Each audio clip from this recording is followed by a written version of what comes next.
How do you feel in general about schedule releases?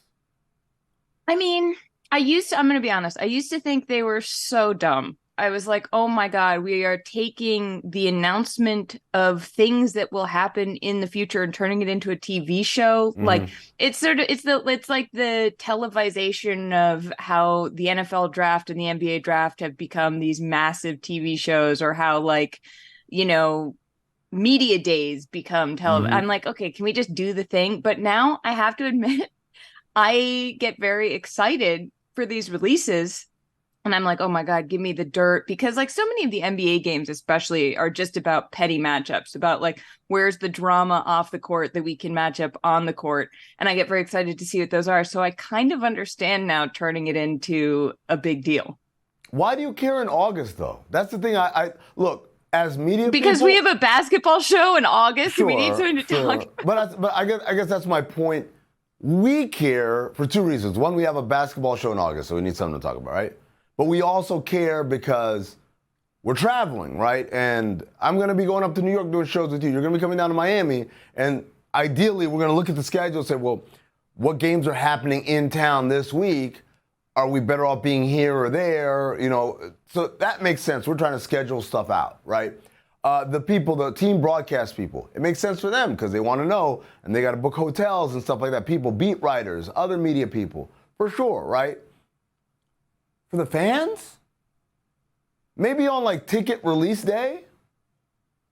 That's the only day because you want to buy single game tickets to see Victor Wembanyama's first game or see when LeBron or Steph Curry come to town. I get it.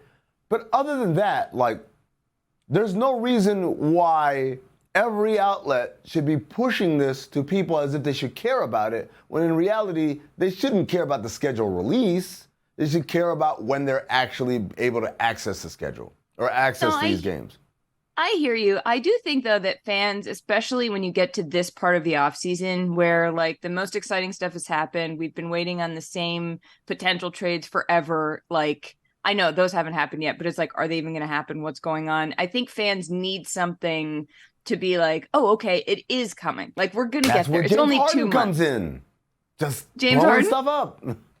I know, but like if you don't have him doing that every day, maybe a schedule release. And also it gives fans something to get mad about, which fans love because check this out. Yeah. 8 teams: Pacers, Magic, Raptors, Wizards, Pistons, Hornets, Trailblazers, and Rockets each only have one nationally televised game. And there is nothing that fans like more than getting really pissed off when they think that their team has been disrespected, even though their team sucks. Well, it's not even though that, Charlotte. It's, oh, ESPN, you just don't Right. like us, you hate us. Oh, you guys never have any coverage of us. Oh. And then, like, they're on ESPN and, oh, these announcers don't know anything. I'm going to watch the local broadcast. Why do you care? If it's on national TV, then why? Who cares? You're going to watch the game on your local broadcast. Like, I get it. If I'm a Hornets fan who lives in Miami, okay, or in Arizona or whatever, I get it. Like, hey, man, I don't want to have to pay for League Pass to watch my team or whatever. I get it. Okay. But if you're someone who lives in the local market and you're watching the game on your local broadcast anyway because you like Del Curry and you don't like listening to Mark Jackson or I guess now it's going to be Doc Rivers or whoever, then why do you care how many times you're on national TV? You putz.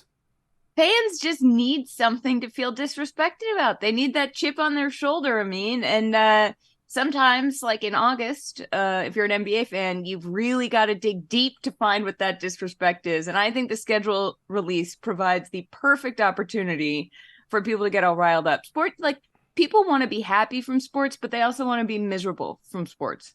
Amen to that. Having said that, I want to say the Indiana Pacers, I thought they should be on TV more. Like, I think this is Okay. a very exciting team. They play very fun. Tyrese Halliburton is a up-and-coming rising star. I was surprised to see they're only on one time, but, you know, I like to do this. I like to identify, like, oh, you're going to want to add them more to the schedule. Say that, like, now, and then later on, people are like, you're welcome. Are there any other teams that you thought got too many games or not enough games? There's no such thing as too many games. There's no such thing as too many. Televised, I mean. Not saying that they shouldn't have gotten it, but I'm surprised that the Warriors are still the number one draw because they have the most national TV games.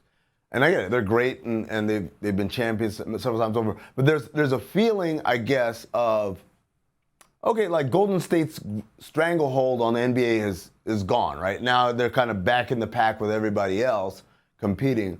But TV tells us, no. You might not think of them as a favorite to win it all, but they are still a favorite in the hearts and minds of America. This is who people want to watch. The Lakers, obviously, Lakers and LeBron are always going to be there. But the Warriors and Steph Curry, it's truly a testament to just how dominant they've been, to where here we are, I guess 2 years removed from their last championship, but I don't think anyone's thinking of them as a favorite, and they're still leading the pack in national TV games. What games are you looking forward to? So a couple of things. Number one, Portland and Miami, which happens a few days after the trade deadline on, I believe, the 27th. That's going to be very interesting for obvious reasons. Either Damian Lillard is there in Miami, and this is his first time facing his old team, or Damian Lillard is not there, and we're saying, hey, man, what could have been, or maybe what'll be in a few months or whatever. So either way, I think that's going to be a very interesting game. I got the other one I want to see. Everyone's talking about Wembanyama versus Scoot, Wembanyama versus Miller. I want to watch Scoot versus Miller. I think those two guys, Scoot and Brandon Miller, are going to be mentioned together forever. And their careers are going to travel on parallel tracks and be connected in that way. And if one does better, especially if Scoot becomes what many of us, myself included, think he's going to become, the Hornets might be kicking themselves. So this is the first opportunity for those two to match up. I'm looking forward to that. And then I'll give you a third one. Suns at Warriors. Not Warriors at Suns, but Suns at Warriors, because, Charlotte, did you know that since Kevin Durant left Golden State in 2019, he's played against the Warriors on the road exactly one time. And it was during the pandemic when there were no fans in the building, right? So he still hasn't played that first home game or first road game in front of the home Warriors crowd. And so that's something I'm like, oh, I got to see what this reaction is going to be like. Well, it's funny. I feel like so many of these or media outlets have been talking about like how Durant and LeBron haven't played against each other since 2018. But that's more exciting to me because that's a whole team. Yep. That's not just like two great players. I'm personally sort of looking forward to and sort of dreading when Marcus Smart comes back to Boston. Aww. And then I also am sort of excited for Clippers Sixers, which no one's talking about because we don't know. Like either way, if James Harden isn't on the Sixers, it's still funny. If he's on the Clippers, it's exciting. If he is on the Sixers, it's funny. I don't know. Either way, it's just sort of funny to me, but that's not until March 24th. Oh, wow. That's a long time. I know. It's a long time to wait. Who knows if we'll all still be there then? Who knows if Oddball will still be here.